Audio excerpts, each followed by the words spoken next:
Sejam bem-vindos ao programa da ADEC, um espaço de informação ao cidadão consumidor. Quer saber quais são os temas que reservamos hoje para si no Defesa do Consumidor? Fique na nossa companhia. E abrimos então o programa com o espaço habitual de informação jurídica, cujo assunto a ser abordado pela nossa jurista é a diferença entre o contrato de trabalho e contrato de prestação de serviços. Segue a mensagem da jovem Inês Lima sobre o papel dos jovens rumo a um mundo sustentável no âmbito do Dia Internacional da Juventude. E se está de férias, é um bom motivo para assistir o programa até o fim, que na rúbrica É de Boa Conta ajudamos a poupar água na época das férias de verão.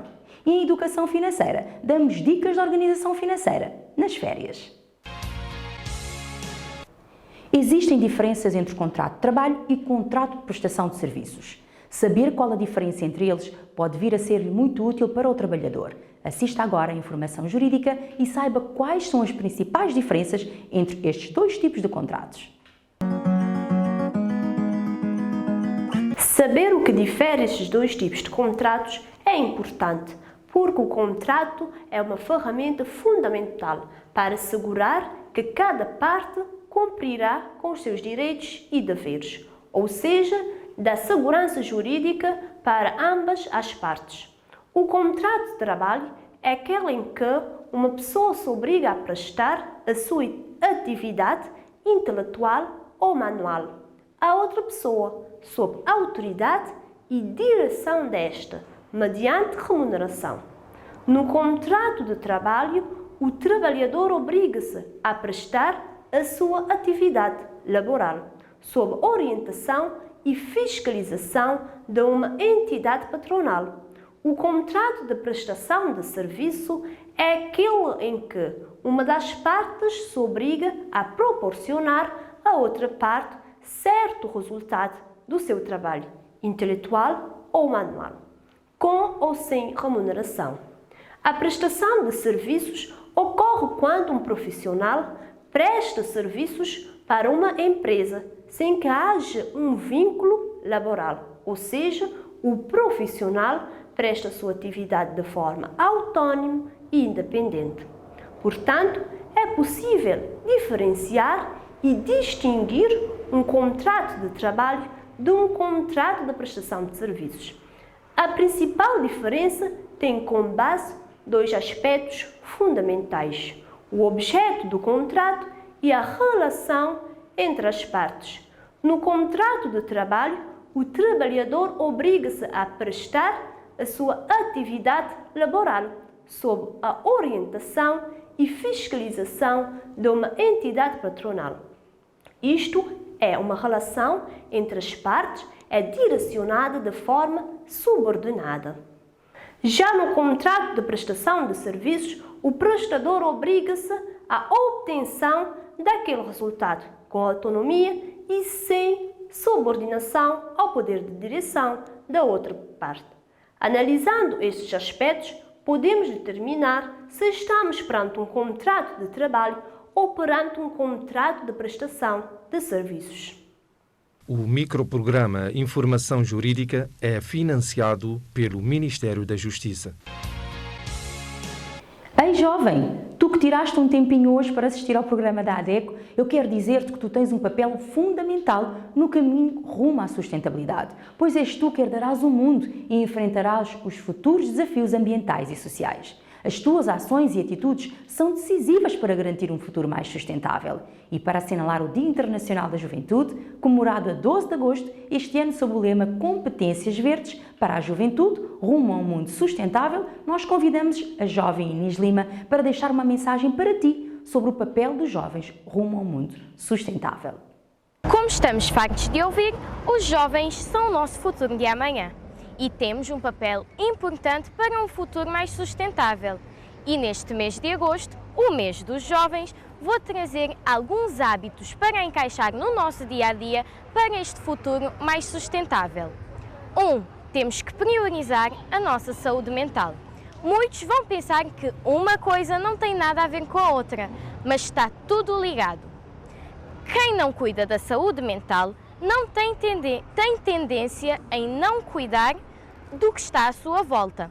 Mas quem cuida da saúde mental, indo à terapia, tendo uma alimentação saudável, tem tendência em cuidar de si mesma e do que está à sua volta.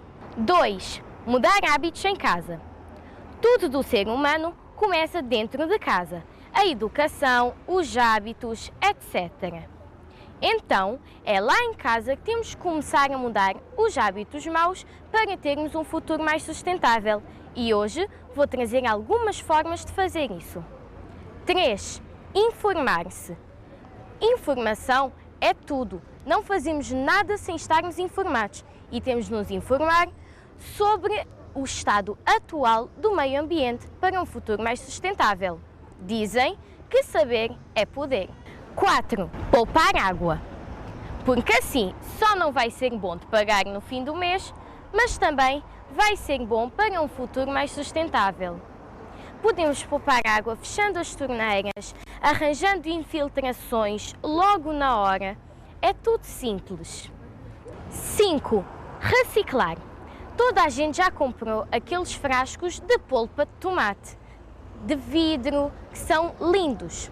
Esses frascos dão para reutilizar. Para além de serem bonitos, são úteis lá em casa e bons para o meio ambiente. Garrafas, frascos, tudo serve. 6. Evitar usar o plástico. O plástico é um material que acumula muitas bactérias e não faz bem ao meio ambiente. Então, como eu falei sobre reciclar frascos de vidro, aqui vamos encaixar evitar usar o plástico. Podemos usar também as garrafas de metal ou de vidro para beber água e hoje em dia ouvimos uma expressão muito famosa que são as ecobags. Ecobags, na tradução, são bolsas ecológicas. As ecobags são laváveis e muito úteis no dia a dia e também boas para o meio ambiente. Podemos usar bolsas específicas para compras ao invés de comprar bolsas de plástico, o que fica mais barato e bom para o meio ambiente. 7. Não deitar lixo no chão. Os nossos pais disseram-nos a vida inteira para não pôr lixo no chão e eles estavam certos. O lixo, com o vento, pode ir para o mar, pode ir para a atmosfera e isso não afeta só a nossa saúde, como o mundo à nossa volta. Quando o lixo cai no mar, um peixe pode alimentar-se dele e ele pode ir para o nosso prato. Quando pomos lixo no chão, as nossas cidades ficam sujas e muitas vezes a cheirar mal. E vamos ser sinceros, ninguém tem o interesse de andar numa rua suja e a cheirar mal. Foi por isso que eu trouxe-vos estas 7 dicas hoje. Porque trabalhar para um futuro mais sustentável com o estado atual do meio ambiente não é nada fácil, mas se todos nós mudarmos uma pequena coisa no nosso dia-a-dia, já há uma grande diferença. Temos de juntar as nossas mãozinhas para um amanhã mais sustentável. Tchau! A nova base de dados de sócios da ADECO já está ativa e veio para potencializar a gestão de informação e comunicação com os sócios. Um objetivo há muito pretendido pela associação que finalmente tornou-se realidade. Mas o bom funcionamento da nova base de dados depende principalmente de si, sócio da ADECO. Como é que pode ajudar? Atualizando os seus dados pessoais através dos nossos telefones 232 70 33, 973 32 30, e-mail informacão@adeco@gmail.com, site adeco.cv, presencialmente na sede ou nas delegações da ADECO. E continuando na época das férias de verão, vamos passar agora para dicas de organização financeira nas férias com a nossa técnica Rosalina Lima na rúbrica Educação Financeira.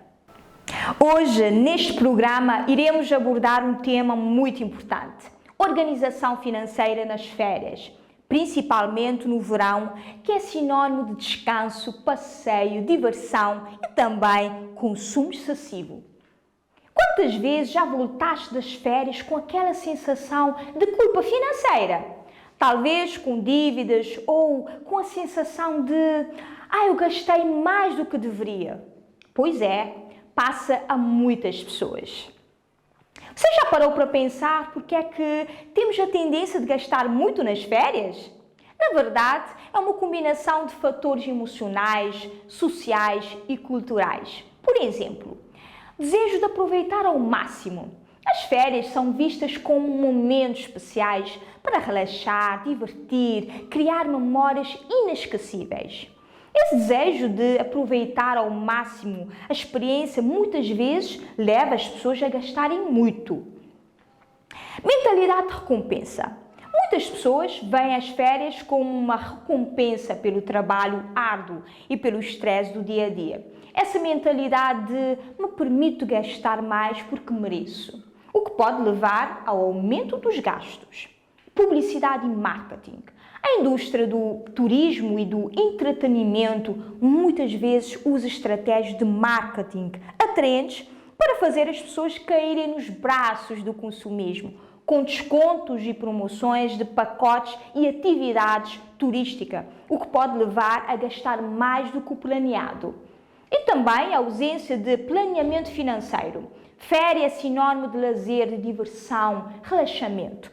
E quem é que se lembra de fazer planeamento financeiro nas férias? Pois é, por isso a palavra de ordem é organização financeira. Preparamos algumas dicas de como aproveitar suas férias com tranquilidade e sem estresse financeiro. A primeira dica: estabeleça um orçamento. Antes de começar suas férias, defina um orçamento para saber quanto dinheiro precisa para as férias mediante sua situação financeira e uma previsão de todos os gastos. Tente manter seus gastos dentro desse limite para evitar surpresas desagradáveis ao voltar das férias. A segunda dica: pesquisa preços e promoções. Planeia as suas férias com antecedência e aproveita descontos e ofertas especiais. Faça uma pesquisa detalhada de preços e promoções para passagem aéreas, hospedagens e atividades a realizar. A terceira dica: priorize experiências gratuitas ou a baixo custo. Nem todas as atividades durante as férias precisam ser caras. Pesquise e inclua em seu programa opções gratuitas ou de baixo custo. A quarta dica: economize antecipadamente. Se você sabe com antecedência quanto dinheiro precisa para as férias, comece a economizar especificamente para as férias, para não comprometer o orçamento mensal. A quinta dica: evite compras por impulso. Durante as férias é comum ser tentado a fazer compras por impulso. Antes de comprar algo, reflita se é realmente necessário e se cabe no seu orçamento. A organização financeira durante as férias não significa abrir mão da diversão e limitar os gastos, mas sim garantir que você aproveite seus momentos de descanso e lazer de maneira consciente e responsável. Para isso, é preciso equilibrar o desejo de desfrutar e o cuidado com a saúde financeira. Você está de férias? Separe um pouco do seu tempo livre e venha se associar à ADECO. Ao pagar uma cota mínima mensal, no valor de 100 escudos, você estará a apoiar esta causa que é de todos. O seu apoio é essencial para dar força à nossa missão de defender os consumidores mais desprotegidos e os nossos associados e associadas de práticas abusivas das instituições públicas e privadas. Você que é nosso associado e associada, obrigada por manter-se connosco nestes 25 anos. Difícil fazer-se ouvir? A ADECO ajuda-lhe a reclamar. Contacte-nos através dos números de telefone, e-mail e site que estão a passar agora no rodapé. Continue a acompanhar o trabalho da ADECO, visitando as nonossas redes sociais, a ler a nossa coluna no jornal Terra Nova ou a escutar-nos nas nossas 13 rádios parceiras. Semanalmente, produzimos conteúdos gratuitos para empoderar os consumidores a exigirem os seus direitos.